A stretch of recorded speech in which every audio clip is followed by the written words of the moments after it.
The heightened tensions between China, Taiwan and the United States pose one of the biggest geopolitical risks at this moment.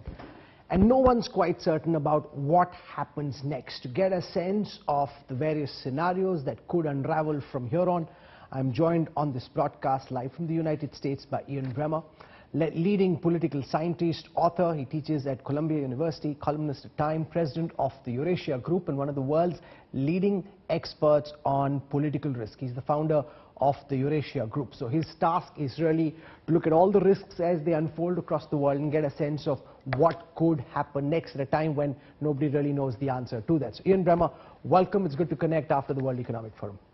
Good to see you. Good to see you. We have at this moment a very dangerous situation that seems to be building with China flexing its military muscles around Taiwan. Where do you see the situation go from here? The biggest question when it comes to risk at this moment is, could this muscle flexing in some way escalate into military confrontation? Look, whenever you have these sorts of unprecedented military exercises and activities, people can always miscalculate, you can always have a mistake, and that's a very dangerous time. But I do want to be clear that the Biden administration has itself tried hard to deliver a message that the intention of the United States is not to change its long-stated policy of strategic ambiguity. Speaker Pelosi, her trip was obviously very provocative. Biden did not want her to go, but once she decided she was going anyway, she did take steps to try to limit how much of a confrontation could come from it. So, for example, she took a much longer flight route to Taiwan to avoid flying through or over contested airspace in the South China Sea.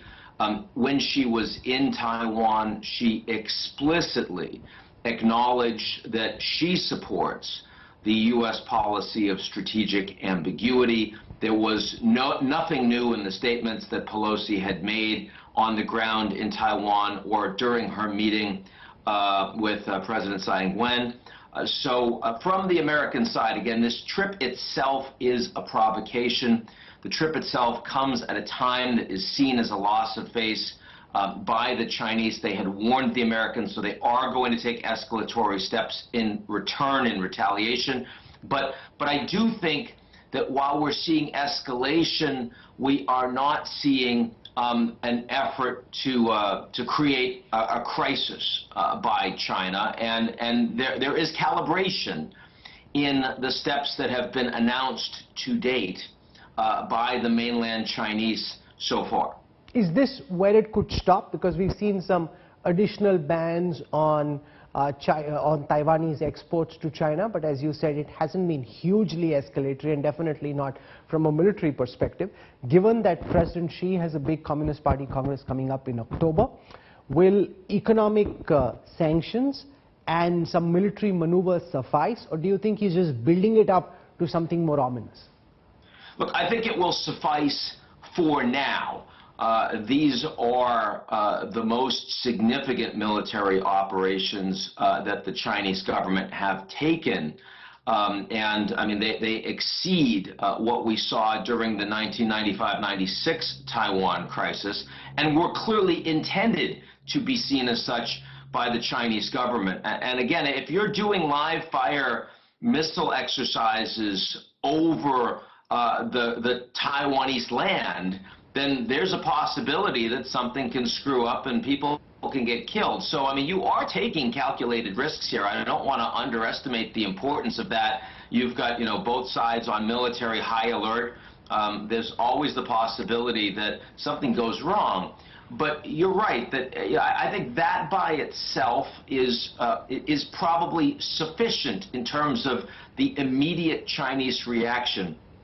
There is a bigger question about during the Party Congress, will the Chinese government change unilaterally what they consider to be acceptable and unacceptable forms of Taiwanese self-governance in terms of the business community, in terms of pressure on the ruling DPP, I think that those things are indeed possible. And, you know, it's an interesting dynamic here about who it is we need to watch more closely in this tense relationship, Taiwan, China, or the United States. I would argue that the most uncertain player down the road is actually the United States.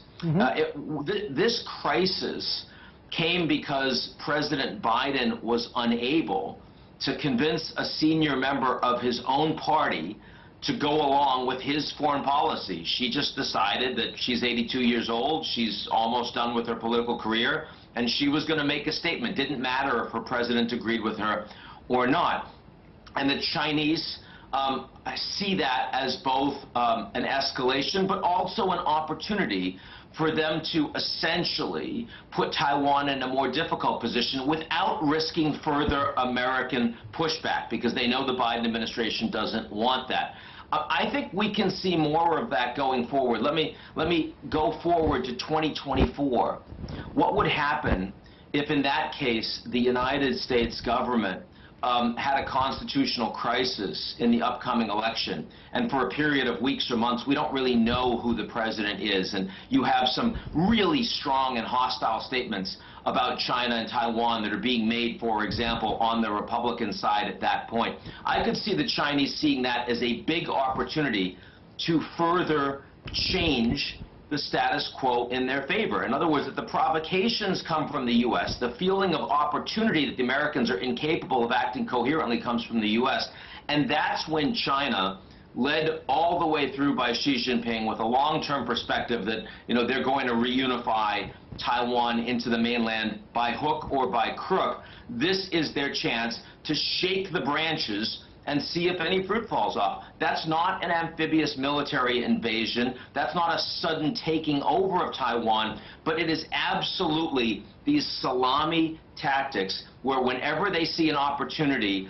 they're going to grab a little bit more. That is, I think, what we're seeing today is the precursor of the way this is likely to play out from China's perspective over a long period of time. That's very interesting that you mentioned that salami slicing is likely the way that this battle could go, and nobody wants to use the W word very casually, but given what's happened between Russia and Ukraine, the prospect of war stares the world in its face and is in everyone's mind.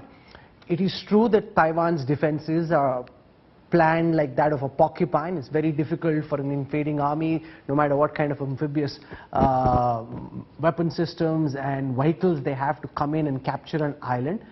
If it were to lead to escalation, given that in Galwan we saw, you know, anything which is beyond known protocols can suddenly escalate in an unplanned fashion, what does a military conflict, in your view, between Taiwan and China look like? I mean, it's a military conflict that includes an amphibious assault across a 100-mile water strait.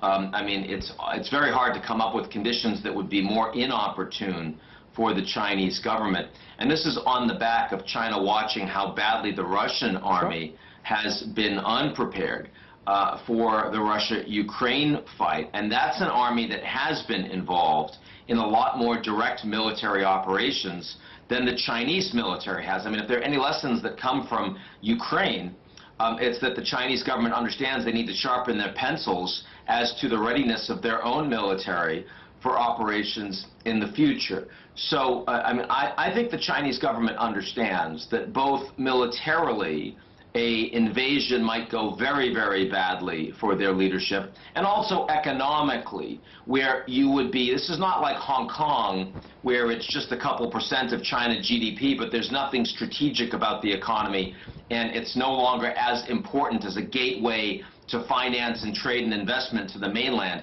Taiwan is responsible for almost all of the advanced semiconductor chips that China desperately needs for their own industry. And if there were a war over Taiwan, TSMC would be destroyed.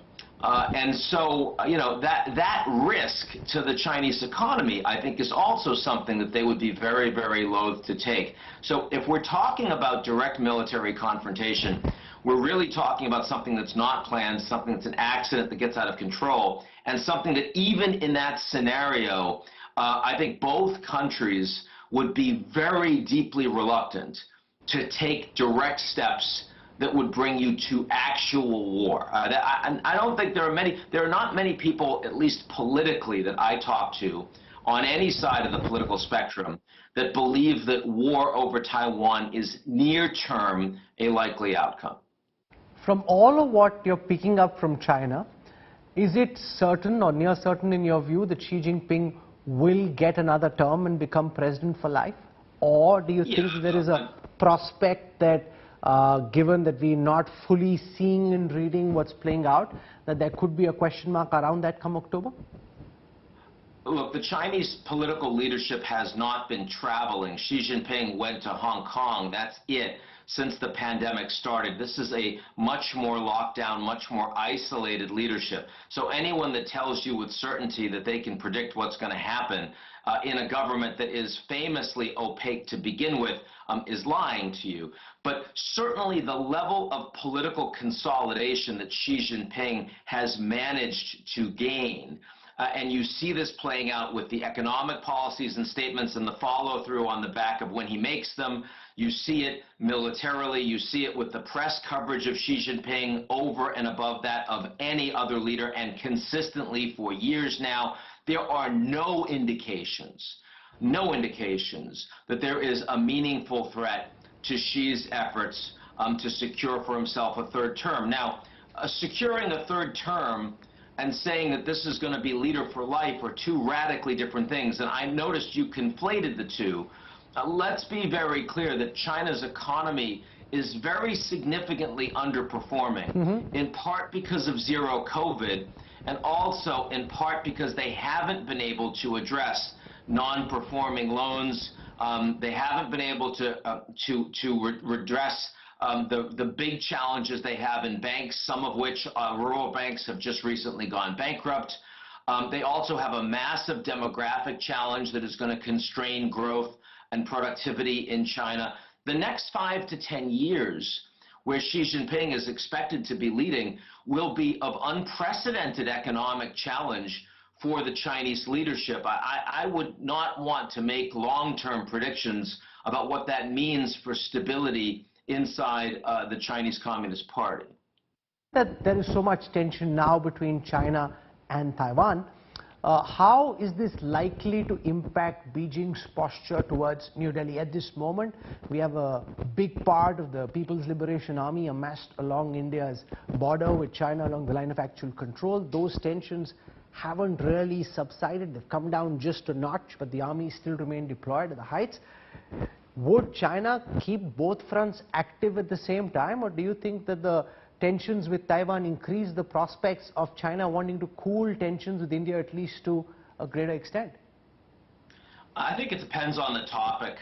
The Chinese, when they're thinking about their position in the world, for example, in response to the Russia-Ukraine crisis, China sees itself as more in the developing country pool. The Chinese are buying more oil and gas from the Russians. So are the Indians by a very large margin. When you talk about climate change, China's per capita carbon use is actually now higher than the EU, believe it or not, which is kind of an astonishing piece of data. Still a lot less than the United States, but China thinks of itself as a poorer country that should be provided much more support if we're going to decarbonize more quickly from the developed world, much as India does. So, I mean, there are various aspects of geopolitics today and the new global order where China and India are in reality more aligned, even if their diplomats are still fairly frosty to each other. But when we talk specifically about international security, when we talk about technology companies and applications that are seen to be critical or at least overlapping in the security area, these are areas where China and India, of course, have extremely tense relations, and it's very hard to see that that's going to calm, even given what we're presently seeing over Taiwan. India, of course, is a member of the Quad in good standing. Prime Minister Modi has only shown that he wants to improve and strengthen that organization over time. That is seen by China as part of an effort of the United States to contain China's relationships and interests in their own backyard in Asia, very analogous to the way that Putin sees the United States and the West as trying to contain Russia in Europe. And that, of course, was the reason why we saw the two of those world leaders stand together on February 4th and announce their global friendship without limits. I think that that's going to be very hard to change in India's favor on the China relations front in the near term. Finally, what does this mean for the relationship between Beijing and DC? We saw President Biden say publicly that he didn't want Speaker Pelosi, or the military didn't think that this was a good idea. Speaker Pelosi went nonetheless.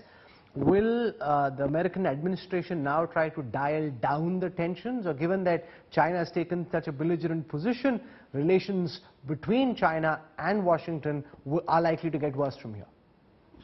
The Americans will try not to further escalate on the back of what the Chinese are presently doing. If the Chinese limit themselves in the near term to these unprecedented military operations and limit themselves to the sanctions on sand and on agribusiness that we have seen so far, I expect that there will be virtually no additional U.S. response other than diplomatic posturing to China. And ultimately, that will be seen by Beijing as a long-term win, changing the balance of power oh so slightly in Beijing's favor compared to where it had been heretofore. Keep in mind that before Pelosi went to Taipei, the single policy that Biden was working most assiduously on towards China was to try to remove some of the Trump-era economic tariffs on China, because Biden is most vulnerable at home in the United States on the inflation front. And he had been speaking with a number of CEOs directly in the U.S. saying, what could we do that would have the greatest impact? What goods could we take those tariffs off of? And by the way, the official U.S. position is that that tariff reduction is still being considered, even as the Chinese engage in unprecedented military operations surrounding Taiwan. So I don't think Biden and Xi Jinping know each other reasonably well. They've spent a lot of time together, both as presidents, but also when both were vice president. That's something that Biden privately talks about a lot. He cares about individual diplomacy. I think he's going to try to rely on the fact that that relationship will keep the U.S.-China relations from going off the rails in the near term. Some really sharp insights over the last several minutes. Ian Bremmer, thank you so much for joining us. We will keep coming back to you over the weeks as the situation unfolds from here. One of the world's leading political scientists, risk experts, Ian Bremmer, there speaking exclusively to the News Track. Thank you, Ian. My pleasure.